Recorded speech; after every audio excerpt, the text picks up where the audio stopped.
Oi, turma. Do livro Edificando a Nação sobre Bases e Valores, Nídia Regina Limeira, André de Souza Costa.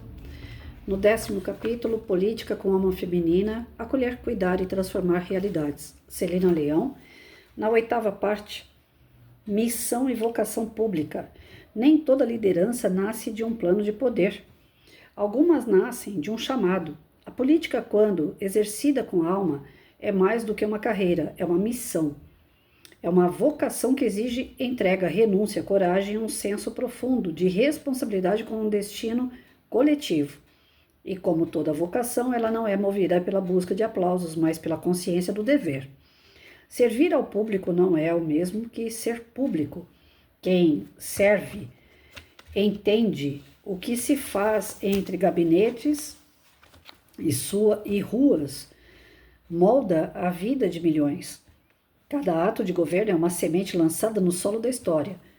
Algumas germinam imediatamente, outras levam décadas para florescer, mas todas carregam o peso de afetar destinos. A vocação pública verdadeira resiste à sedução da autopromoção. Ela prefere o bastidor silencioso à manchete vazia. Ela compreende que o mais importante nem sempre é o que se vê, mas o que se sustenta, e por isso prioriza raízes em vez de ruídos de barulhos em palanques.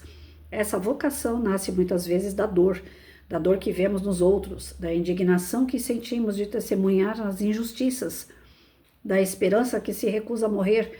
É ela que alimenta quem acorda muito cedo todos os dias, sabendo que tem uma missão maior do que si mesmo, que não está no cargo apenas por mérito, mas por propósito.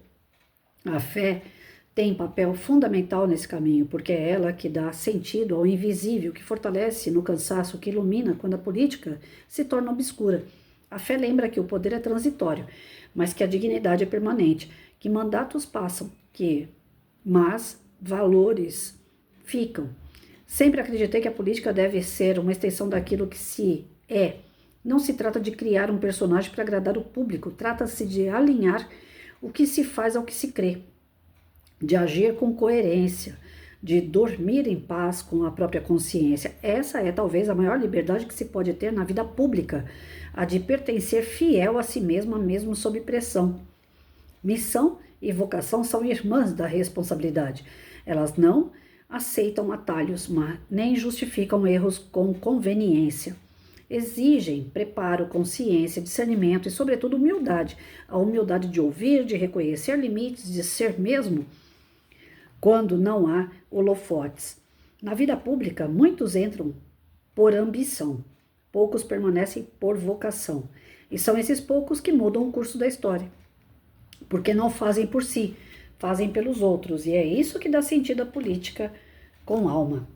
Então, a missão e a vocação, ela está em tudo que é lugar. Todas as pessoas que trabalham por missão ou por vocação, elas trabalham bem, trabalham feliz e vai dormir bem, de consciência tranquila.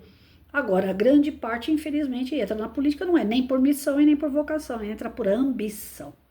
Sabe que ali vai rolar muito dinheiro, sabe que ali tem condições de poder estar explorando o povo, tem muita falcatrua, tem a corrupção, tem uma bandalheira que acontece por trás dos bastidores, e que isso empolga pessoas a falar assim, quer saber, o meu salário aqui é pouco, então eu vou entrar para a política que eu vou ganhar mais. Lá, se der, eu ajudo as pessoas também, se der. Ou nunca vai dar, porque o seu umbigo é sempre maior do que o dos outros. Agora, quem entra por missão, quem entra por dedicação, né, porque tem aptidão para aquilo, encontra solução para todas as coisas, ou pelo menos parte delas, está sempre articulando, está sempre buscando daqui, dali, parceria, vamos fazer, desse jeito dá, se não der desse, vamos tentar de outro, faz reuniões, agita, bota o pessoal para trabalhar. E quando percebe qualquer coisa que está fora da lei, que não condiz com um político que seja honesto, essas pessoas vão descartando. Aí, gente, é onde entrou o Bolsonaro na nossa história, né? Eu sou bolsonarista, e se alguém ficar falando assim, eu não tenho político de estimação, eu tenho um que eu estimo demais, que é o Bolsonaro, sim, eu acredito demais nele. E aí tá as provas. Ele foi entregando um por um daquilo que está fazendo parte de um sistema de roubalheira, de corrupção. E aonde é que está o nosso real presidente? Aonde é que ele foi parar? Porque o sistema que ele estava começando a mostrar que era apenas um sistema corrupto, não quis que ele ficasse por aqui. Então, graças a Deus, ele está tendo proteção, porque eu acredito que coisas muito maiores e piores poderiam acontecer com o Bolsonaro se ele não tivesse muito bem equipado e bem preparado para essa guerra que ele travou. E ele só está aguentando porque, como ela citou, existe a parte da fé, que movimenta, que alimenta, que dá ânsia, que dá vontade de mudar tudo isso. No dia que a gente perde a nossa fé, a gente perde tudo. Já conversei com pessoas que eram bolsonaristas ou da direita, mesmo que não fosse bolsonarista, e a pessoa falou, olha, quer saber? Cada dia mais eu fico vendo essas coisas na internet, eu fico vendo essas coisas na televisão, eu perdi o gosto pela política.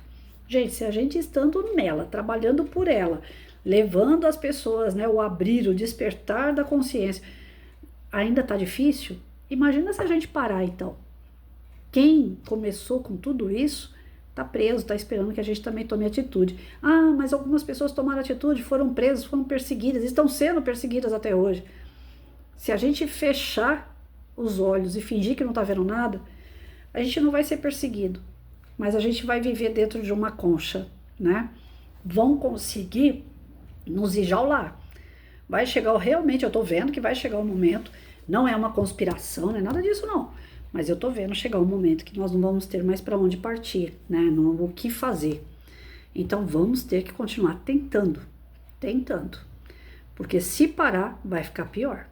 Então, aqueles políticos que têm missão, que estudam, que têm dedicação, às vezes o cara é de uma vila, ele trabalha bem na comunidade, ou ele é um excelente professor, ou ele é um excelente policial, e de repente ele faz muito mais do que ele deveria fazer, porque ele tem aquilo como um prazer de ajudar pessoas. Essas pessoas são dignas do nosso voto, são pessoas que já trabalham por pessoas.